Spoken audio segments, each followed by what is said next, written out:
Hello everyone and welcome. Casey here with Primal Survival. So today we are doing a little bit of experimental archaeology.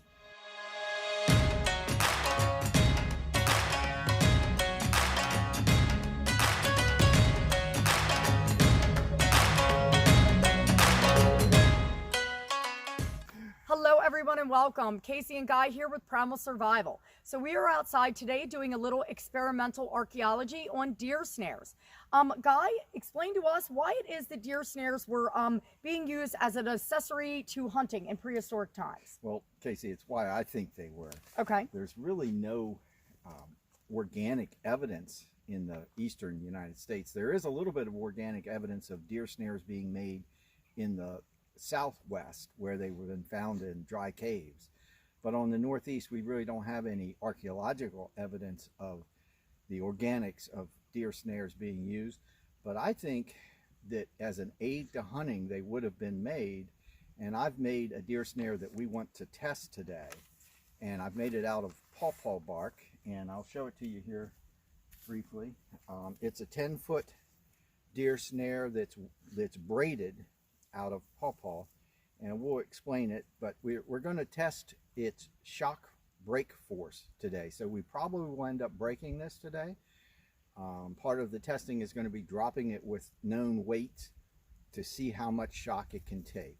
So we'll get into that in a little bit, but today we're going to see if we can break a deer snare. Yep. We begin our experiment by creating a spring system in which we will be hanging our snare from. We're doing this by basically bending over a young sycamore tree that we will secure to the ground. This spring system is going to greatly help the shock break force of our snare. Next, we're basically just removing all our branches off of our spring system, which is going to give us a cleaner area to hang our snare from.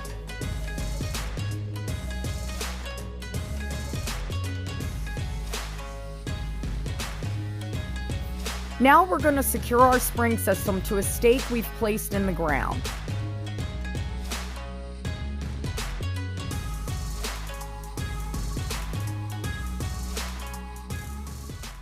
Developing this test, the easiest thing would be just to catch a deer, but what I wanted to do is to see how much break strength we had.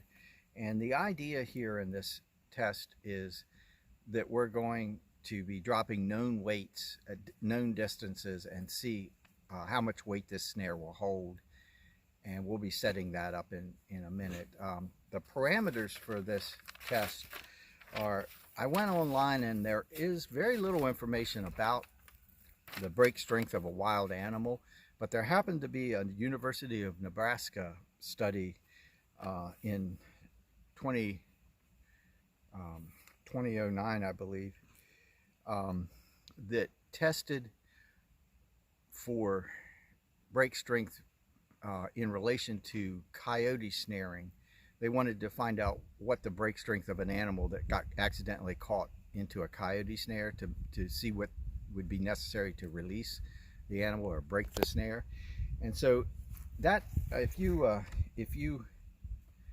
Google the evaluation of breakaway snares for use in coyote control, University of Nebraska, they did actually break down a pretty good series of fawn deer, cattle, and this, in this case, they used mule deer, of an adult 130-pound mule deer.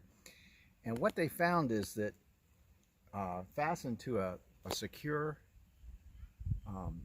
anchor, an adult mule deer had a range of 560 to 800 pounds of break strength, which means that my snare would not, if it was fastened securely to a solid anchor, would not be able to hold this 800 pounds of break strength, probably.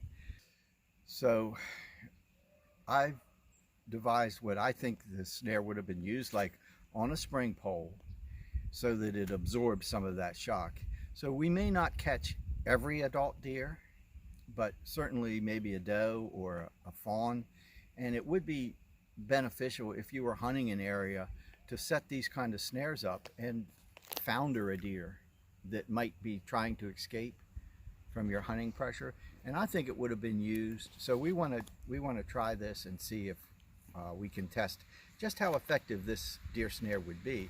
We're going to do that by filling up a sandbag of known weights and dropping it 5 feet from a spring pole and see how much weight it takes to break the snare. So.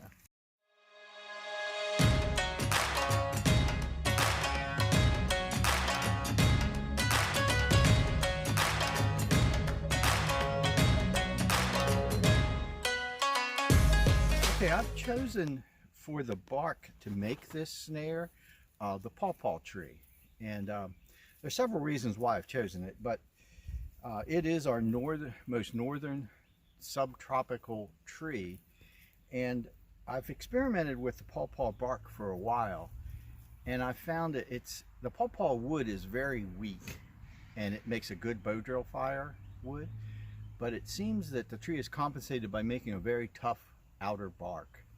So I've been using it to make a bow drill cord fire, and it works really well for that.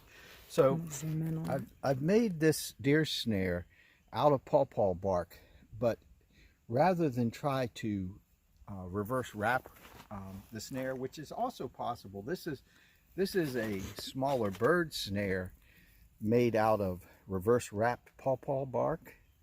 So it can be made reverse wrapped, but it's actually faster for me to braid this material.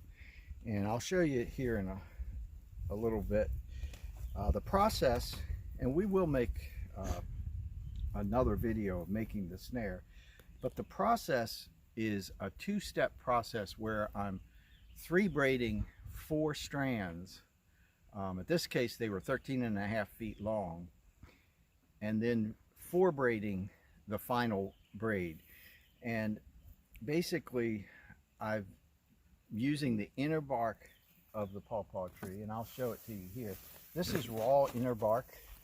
It's a ribbon-like fiber, and it actually can be retted, and I believe that makes it for diameter stronger. This is retted pawpaw bark, which is basically having it soak in stagnant water. So like a fermentation process. It is. Microbiologically, they're eating the sugars out of this and leaving the stronger material in.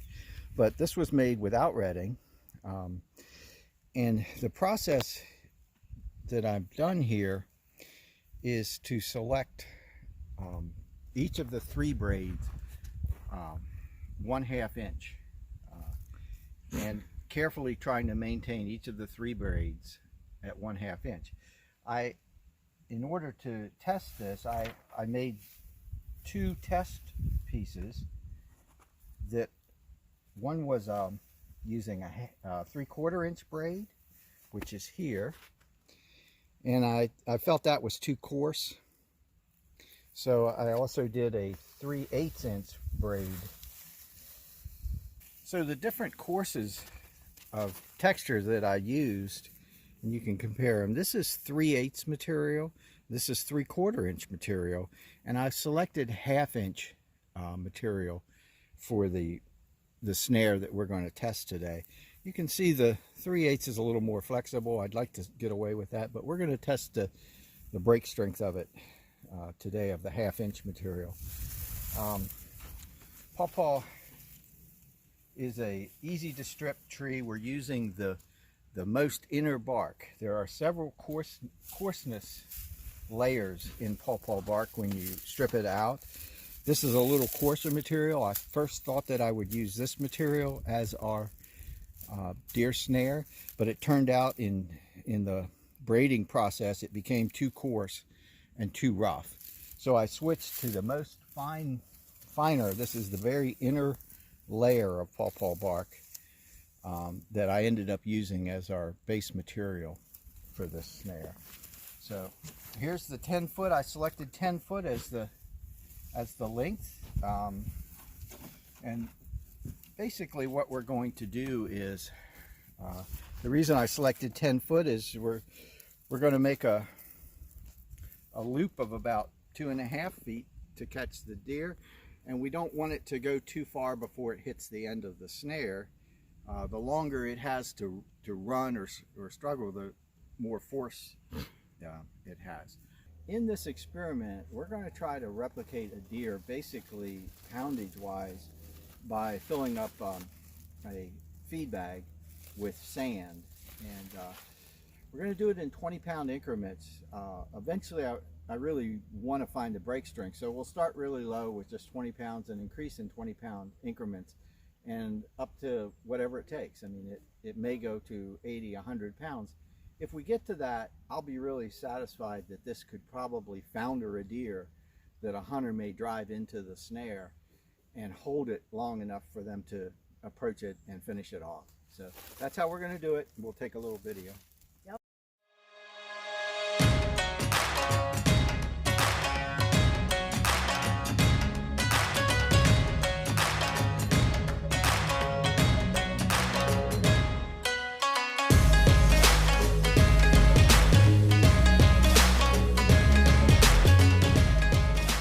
Now, because there is no archaeology evidence to really back this up, this is really just a theory of mine, but as a woman who is of a smaller size, I would have a better chance at making a snare of some sort and catching some sort of small game versus hunting it down with a stone tip or an atlatl. Because I am tiny, and women back in prehistoric times probably did not have the immense body strength as a man does, I really think this would have been the technique that especially women were using.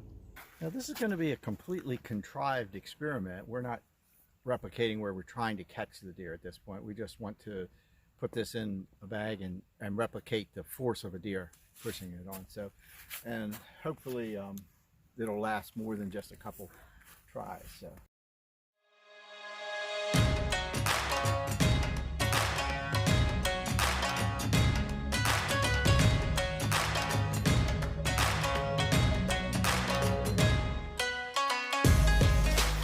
See if the snare will hold it.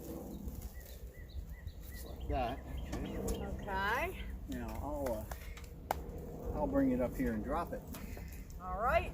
Oh, this feels very heavy. I know. Okay. All right. This is our first test. 20 pounds. See if it'll hold the brake force. Yes. Nice. It did hold the brake force. It pushed it down to the ground, but it did hold a 20-pound deer. Wow.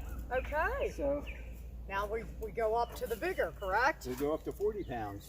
All right.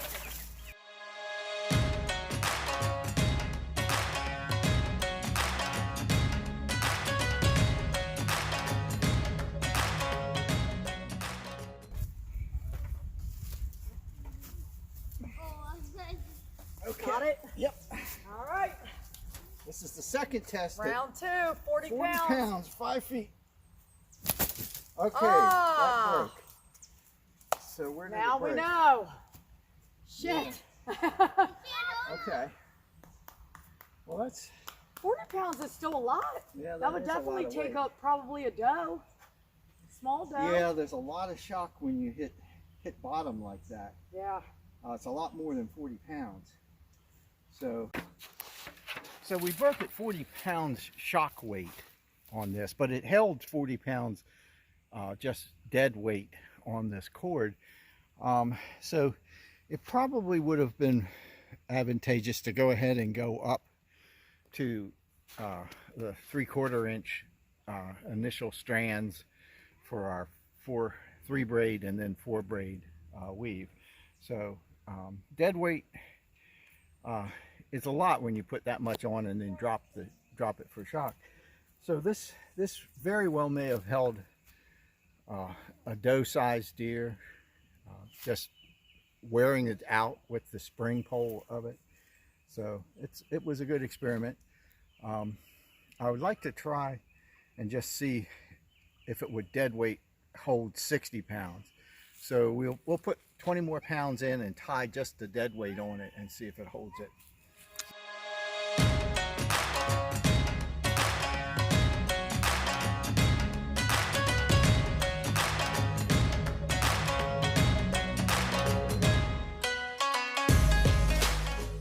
Yeah. Okay, on this test, since we broke on the drop test, we've now got 60 pounds on this 3/8 pawpaw bark cord, and we'll see if it'll suspend 60 pounds on just a dead lift. We might have to tie it. Well, Yeah, let's see. it is suspending 60 pounds there, so that's pretty good for a fairly narrow pawpaw bark.